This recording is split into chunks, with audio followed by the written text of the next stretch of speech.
Hi, students. How are you doing? Welcome to Naya Sim. Thank you so much for the support. Hope you all are doing great. So I came across a video about the anti-blackness that runs in Latino community, right? And I am asking, first of all, I would like you to explain to me the meaning of improving race, because that is the most ridiculous something that I've ever heard human beings say.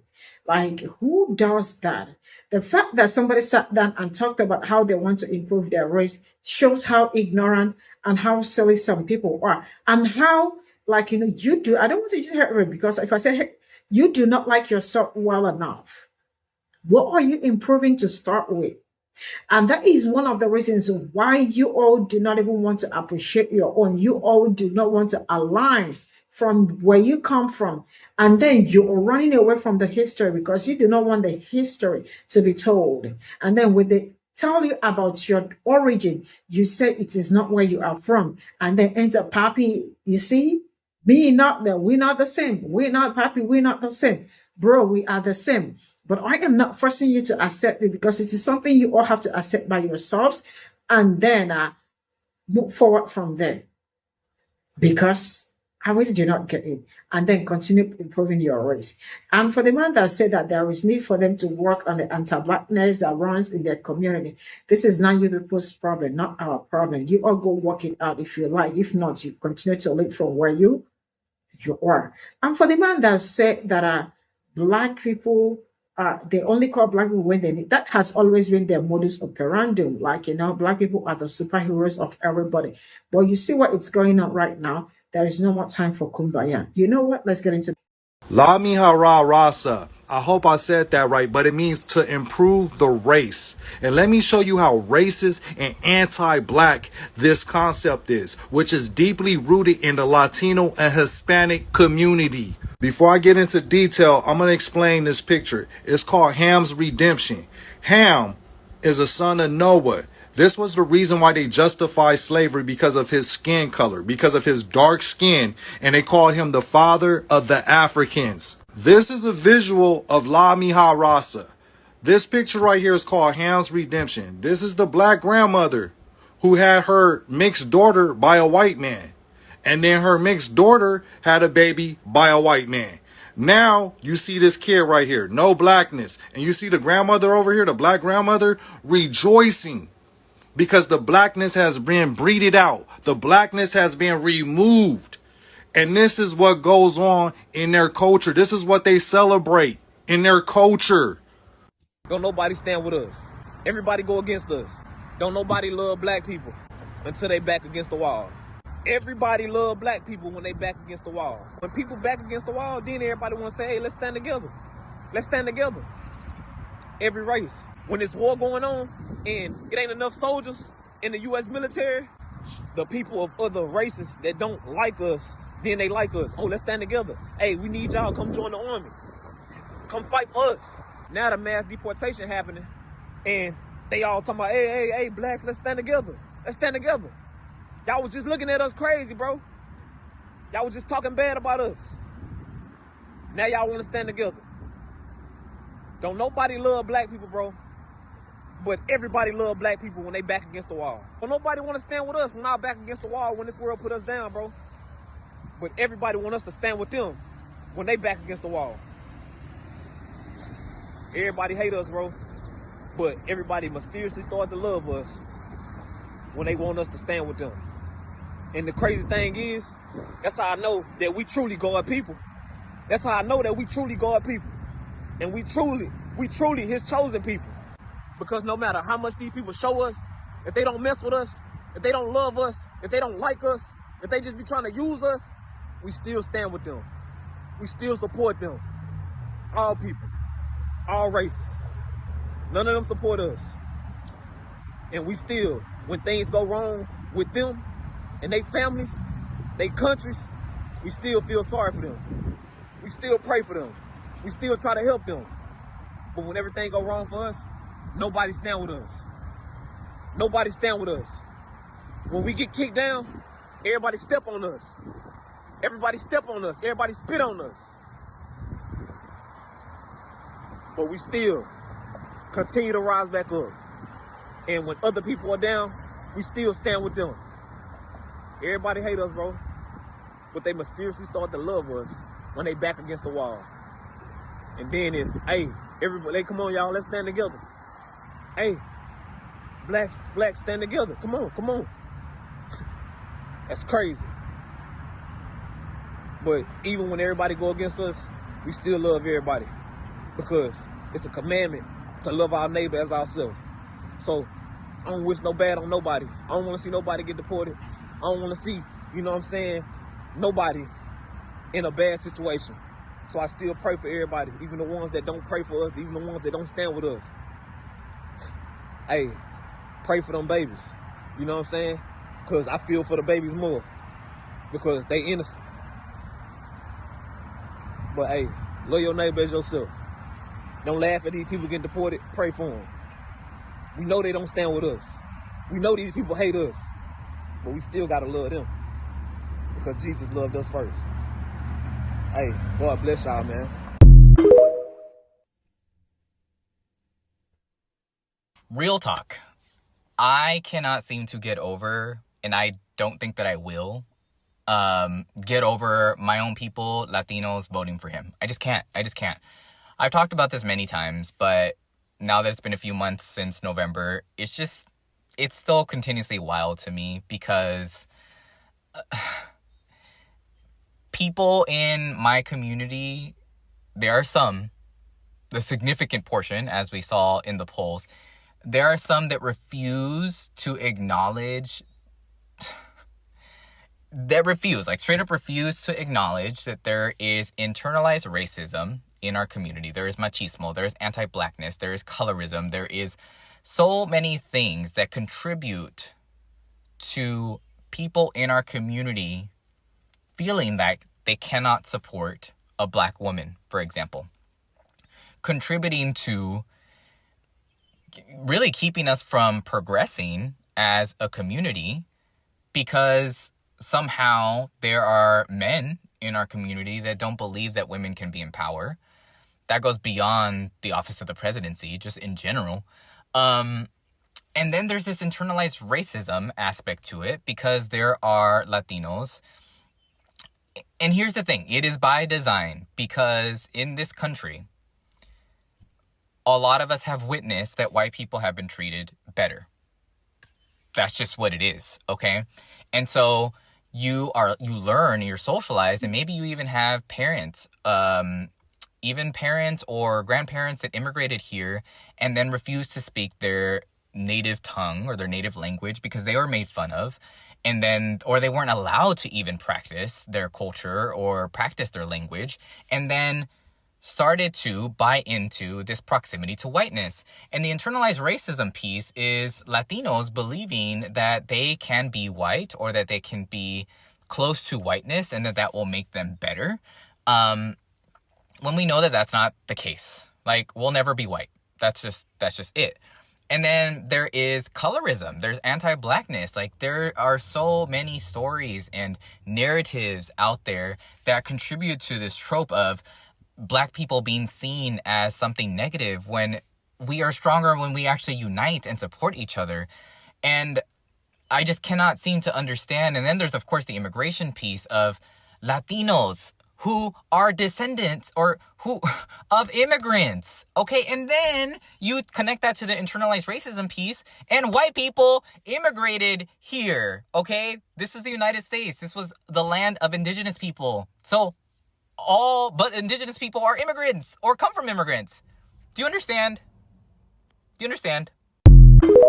You all have to understand something. They want us less educated. They don't want us to be aware or to become aware of the actual oppression that exists in our day-to-day life, in the structures, in the systems that we have to navigate in our day-to-day lives. They don't want us to know that. And if you go back to the election poll results and you look at the stark difference, the stark contrast of how people voted based off of education level, it's so clear. And something that I am truly grateful for is my education. So much so that I actually got a master's degree in higher education. And one of the first things that I learned at the very beginning of the program, and this was nearly 10 years ago, was that higher education originally was never built for someone like me. It was built for rich white men. That's the reality. You can look it up yourself. It was built for rich white men, like many different systems in our country. And over time, it became more accessible to people. It's how I was able to, of course, be able to go and pursue my college education and get a master's degree, and to be able to do so many amazing things that I've been able to do in my life. And it is within my education and in that time frame where I realized, oh my gosh, this is how the world works under a capitalistic framework, under a framework and a system that still has active forms of bigotry in the forms of racism and homophobia and so many other things, hate towards women. And so this taking us back is very purposeful, because people want us to go back to a part of history where folks like me and you didn't have the rights that we have now. And if we are more educated, and I'm not talking about just, your traditional schooling, hence the ban on books, because people that are educated on these types of things will understand that many of us are actually being oppressed by the same group of people, that are in power, that have so much money. And then we realize, oh my gosh, all this time that we spend infighting each other can actually be spent in community building and organizing, so that we address the root cause of these issues and that we can actually name what's really right in front of our faces. But that comes with education. That comes with awareness. Hence why they don't want us to have that. But they can't take away our education. And we can find ways to continue to organize and build community and to become aware, to become educated. So I just want to say that. And if you want to have more of this conversation, follow for more. So this is all I got from this video. And the reality is that I am not praying for anyone. If there is anyone to pray for, I will pray for my community more, because they need the strength to continue pushing. They need the courage, all the encouragement, right, to continue pushing. So if there is anyone that I will never stop praying for, absolutely my community, right? Now, the reality is that these people really know what they are doing. I mean, they do not like, that's why majority of Pe0ple, me not black, me not white, me not black. You're seeing someone that look like you, and it's telling you that we are not, it's trying to also, like a blind man, trying to convince me that I see better than you, right? From the video you saw, something like the man said, like, now I feel how the anti-blackness is so much rooted in something that I do not understand. But tell me how somebody would just be very grateful that the daughter or something got married to a white person just to improve the race. What are you improving? What is wrong with your race that you are improving it, right? I remember, okay, I don't want to tell this story here because it might stir up something, but I will keep it by the side. Now, I am going to say this. Some people really do have a lot to do when it comes to the anti-blackness that run like so deep in their community. And that anti-blackness is something that is within, right? Because even not just us, their own people that are black, because there are Afro Latinas, like the Latin America, they have the Afros, just like almost worldwide. They do not also appreciate them. They do not also want to be with them. They do not want to be in community with them. That also tells you how internalized that is. Because if it is not internalized, tell me how I am going to see my brother or my sister, and I am telling you that, no, we are not from the same. What do you mean? What do you mean? Really, there is need to look into this, because I see a whole lot. This colorism of a thing is becoming so much that other people, because they feel like, they are accepted skin color is nothing but this. So everybody wants to buy into that, because why? They are improving their race. I mean, that sounds ridiculous. It's in kind of it's laughable, but people are doing it. But that is still probably not mine. And for the brother that was talking about how No, but of course they all know that black people is the only people they leech on, right? They can run around and come back to black people for help. And, absolutely, black people will help them as usual because that is what black people know how to, black people are that kind, and they will assist us. And then when they finish assisting you, you turn around to tell us that black people are this, black people are that. That is no longer happening, and it will never happen anymore. In as much as I am, I don't know, I am saddened by the kids because some kids will absolutely be affected. But what about the families that saw that something like this was going to happen, the parents and every other people that saw something like this was going to happen, and they did not try as much as they can or they could to make sure that that did not happen? Now it is our problem, or now it is our fault. How is that even possible? It's just amazing how people sit down and do not think left, right, center, right? Okay, just like me cutting my hair by myself with a shaving stick, right? And then blame the shaving stick for cutting my hair. Like, is that not ridiculous? Absolutely sounds ridiculous. That is how they sound. And like the Latino guy that said he is ashamed. Yeah, you all should really be very much ashamed of what you all did. And like I keep saying, you already do have a whole lot of work to do when it comes to your community. And I really hope you people get to work, because I do not know how somebody will fall twice at a particular place and the third time, and you have never sit back to ask yourself, what is making me fall? I see all of you running around, how you all are affected by what happened. And then they end up asking you, who did you vote for? And you also say you voted for who? The same person that told you that he was going to deport you. It's not like that man did not say it. That man said it. So all this running around and screaming, my mother was deported, my brother was deported, and all of that. I don't know how to feel about it. Reality is that I am not. You can call me mean. It's okay to call people mean. Also, there is nothing wrong with that. I do not feel anything anymore. Why? Because why I am saying this, or I'm going to use myself as an example.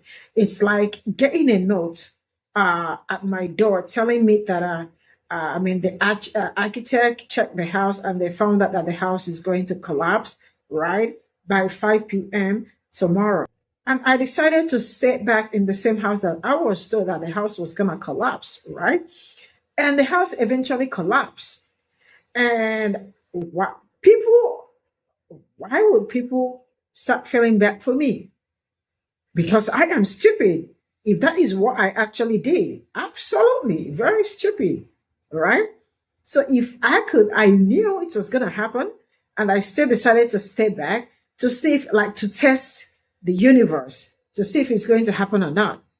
Now, it's ignorant. Ignorant to the highest core, right? So you can call me silly. And if I survive it and you call me silly, I absolutely will swallow it, because true, that is what I am. So that is also how I expect the other people to behave, rather than looking for a way to run out of it. You all got to the enemy is within you, and also it is internalized. It's something you have to